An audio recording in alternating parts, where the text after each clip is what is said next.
नमस्कार, स्वागत है आप सभी का। आपके साथ मैं हूं स्वप्निल। लोकसभा चुनाव से पहले केंद्र सरकार ने मास्टर स्ट्रोक खेला है। केंद्रीय कैबिनेट ने मीटिंग में आर्थिक रूप से पिछड़े लोगों के लिए 10% आरक्षण पर मुहर लगा दी है। ऐसे में आरक्षण का कोटा 49% से 59% हो जाएगा। कैबिनेट में तय किया गया है कि आरक्षण शिक्षा और नौकरी में दिया जाएगा। सरकार इससे जुड़े संशोधन को कल सदन में पेश करेगी। सूत्रों के मुताबिक इस आरक्षण का फायदा ऐसे लोगों को मिलेगा जिसकी कमाई सालाना 8 लाख से कम है। ऐतिहासिक दिन है। प्रधानमंत्री नरेंद्र मोदी जी ने कहा सबका साथ सबका विकास। 132 करोड़ हिंदुस्तानी की फिक्र करते हैं प्रधानमंत्री, सबको साथ लेकर चलते हैं प्रधानमंत्री।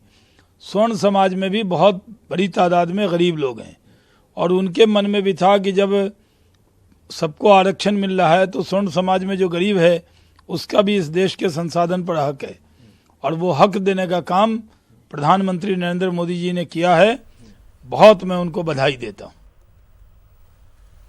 राजस्थान में सत्ता बदली, फिर अशोक गहलोत सरकार ने कर्ज माफी का वादा निभाया, लेकिन चंद महीने बाद लोकसभा चुनाव है।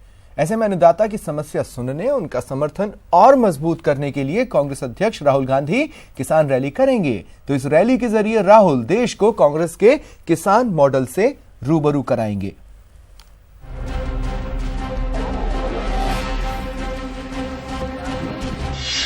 राहुल गांधी का किसान कार्ड। 9 जनवरी को जयपुर में कांग्रेस की किसान रैली। किसान रैली से मोदी सरकार को चुनौती। कर्ज माफी के ऐलान के बाद अब किसान रैली। राजस्थान में सत्ता बदली और नजर अब लोकसभा चुनाव पर है। ऐसे में सूबे की सत्ता बदलने वाले अन्नदाताओं से मिलने और उनकी समस्या का समाधान करने का बड़ा दांव कांग्रेस अध्यक्ष राहुल गांधी ने चला है। जयपुर के विद्याधर नगर स्टेडियम में किसान रैली के साथ ही राजस्थान में राहुल गांधी लोकसभा चुनाव के लिए चुनावी शंखनाद करेंगे। इस रैली के जरिए कांग्रेस राजस्थान में की गई किसान कर्ज माफी को उपलब्धि के तौर पर पेश करेगी। वहीं लोकसभा चुनाव के दौरान किसान कर्ज माफी एक बड़ा मुद्दा रहेगी, जिसके जरिए पार्टी प्रचार अभियान को धार देगी। आज हम लोग वापस जाएंगे, साइट पे जाएंगे, तैयारी को जायजा लेंगे। लोगों में भारी उत्साह है, राजस्थान भर में किसानों में भारी उत्साह है। किसानों को लगता है कि हमारी अपनी गवर्नमेंट आई है जो किसानों के हितैषी गवर्नमेंट है, और मैं उम्मीद करता हूं कि बहुत भारी संख्या में किसान आएंगे और रैली बहुत कामयाब होगी।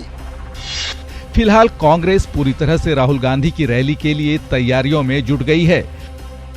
सभी प्रभारी मंत्री अपने प्रभार वाले जिलों में जाकर रैली के लिए भीड़ लाने की कवायद में जुटे हैं। जयपुर और अजमेर संभाग पर फोकस रखा गया है। वहीं रैली में कहीं कोई कमी न रह जाए, इसलिए सीएम अशोक गहलोत और डिप्टी सीएम सचिन पायलट खुद मॉनिटरिंग कर रहे हैं। बहुत बड़ा किसान सम्मेलन जयपुर में होने जा रहा है, जिसकी तैयारियां लगभग पूरी हैं। 9 तारीख को राहुल गांधी जी यहाँ पर आएंगे और सरकार बनने के बाद पहली बार राष्ट्रीय अध्यक्ष हमारे प्रदेश में आ रहे हैं, जयपुर में आ रहे हैं।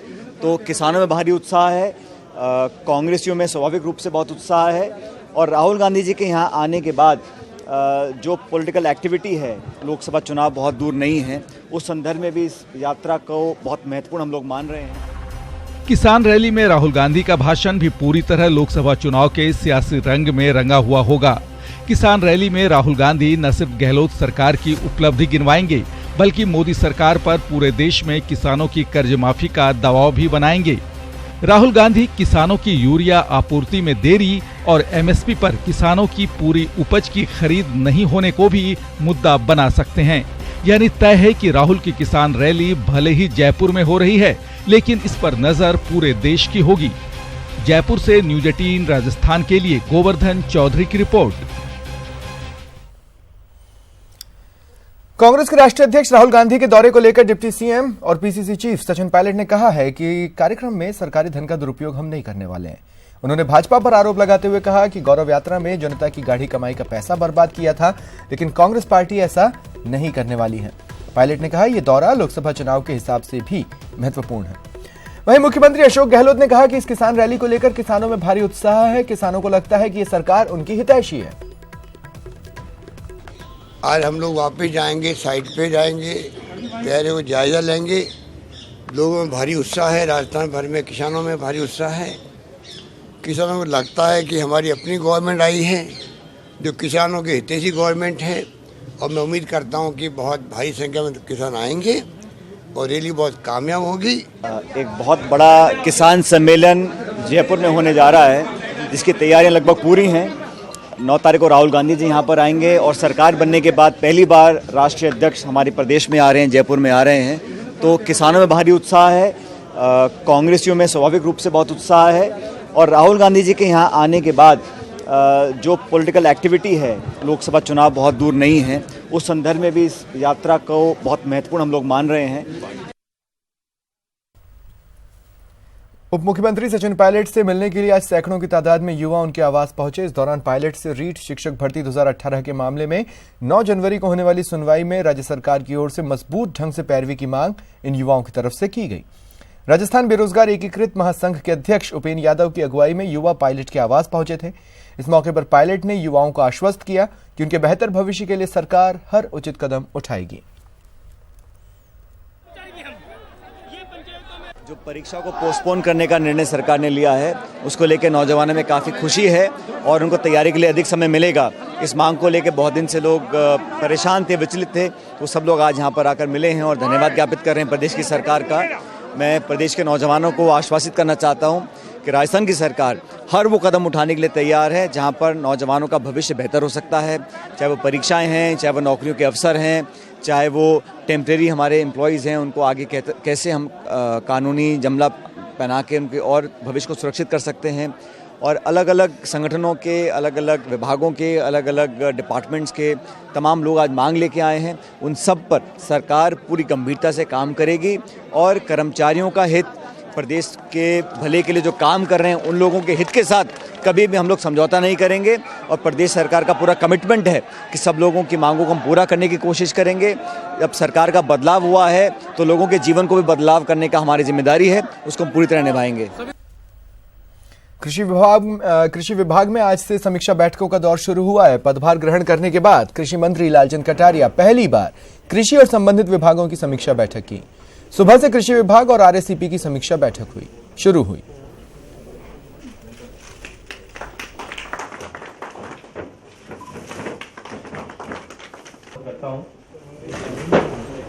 देखिए, अभी पूरा प्रेजेंटेशन देखा जाएगा। पूरा जो विभाग है, कृषि विभाग, उसमें जितनी भी संस्थाएं काम कर रही है उनका लेखा जोखा और उनकी वर्किंग के बारे में पूरी जानकारी प्राप्त की जाएगी और उसके बाद में दिशा निर्देश दिए जाएंगे। उसको भी हम देख रहे हैं। जो खराबा हुआ है, टमाटर की खेती है, बैंगन की खेती है और जो सब्जियों में काफ़ी नुकसान हुआ है, मटर वगैरह में, उसको भी हम दिखवा रहे हैं। उसकी भी रिपोर्ट आएगी तो आपको बताएं। 4 सत्रों में विभिन्न, आज जैसे जो मॉर्निंग सेशन है उसमें एग्रीकल्चर डिपार्टमेंट और जो आरएससीपी हमारा प्रोजेक्ट है उसकी समीक्षा की जाएगी। आफ्टरनून में warehousing corporation, seed certification जो है हमारे, उनके कॉर्पोरेशन की कार्यों की समीक्षा की जाएगी। कल प्रातः सत्र में मार्केटिंग बोर्ड और कृषि विपणन जो हमारा डायरेक्टरेट है उसकी समीक्षा की जाएगी और आफ्टरनून में और जो बचे विभाग उनकी समीक्षा की जाएगी। जैसा माननीय मंत्री महोदय ने कहा, राज्य सरकार की जो प्राथमिकताएं हैं, जो विभिन्न स्कीम्स चल रही हैं, उनकी डिटेल यहाँ पर समीक्षा की जाएगी और जहाँ जहाँ कमियाँ उनको सुधारने का प्रयास किया जाएगा। प्रदेश की गहलोत सरकार किसानों को बड़ी राहत देने जा रही है। इस राहत का इंतजार कोटा के हुकुमचंद मीणा के परिवार को भी है।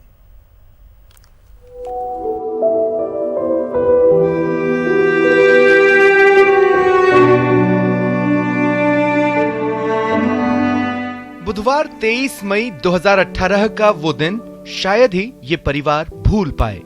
एक फोन की घंटी ने परिवार में कोहराम मचा दिया। फोन से जो सूचना मिली उससे परिवार सदमे में आ गया। परिवार का बड़ा बेटा दुनिया छोड़ चुका था। 38 साल की उम्र में 36 लाख के कर्ज में डूबा किसान हुकुमचंद मीणा अपनी जीवन लीला समाप्त कर चुका था।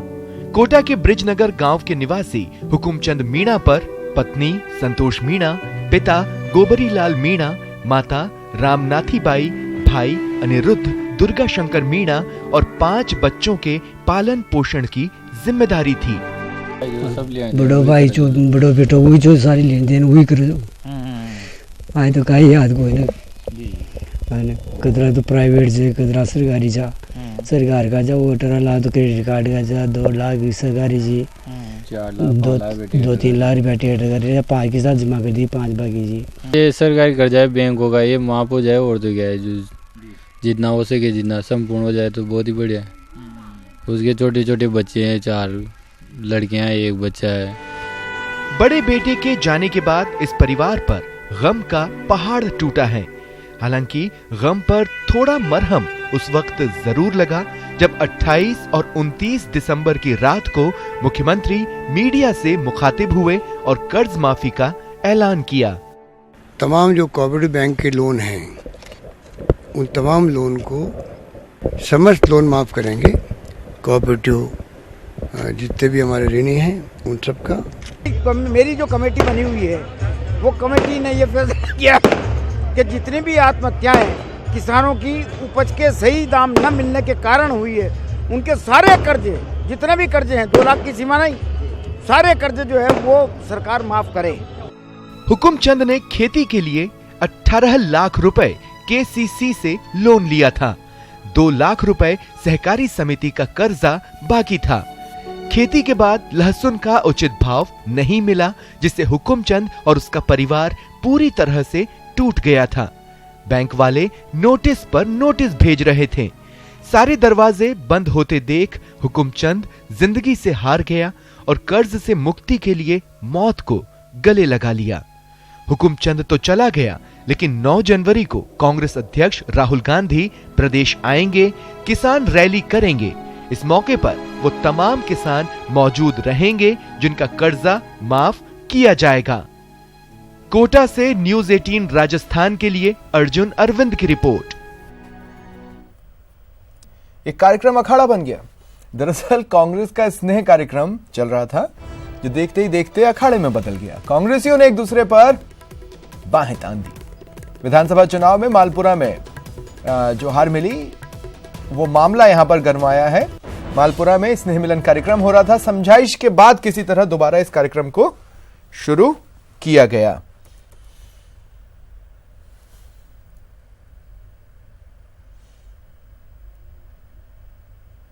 तस्वीरों में आप देख सकते हैं स्नेह वहां पर नहीं दिख रहा, जबकि कार्यक्रम स्नेह कार्यक्रम था, अखाड़ा बन चुका था। धक्का मुक्की हुई, लोगों को पकड़ पकड़ कर रोकना पड़ा, उसके बाद समझाया गया, तब जाकर कार्यक्रम दोबारा शुरू हो पाया।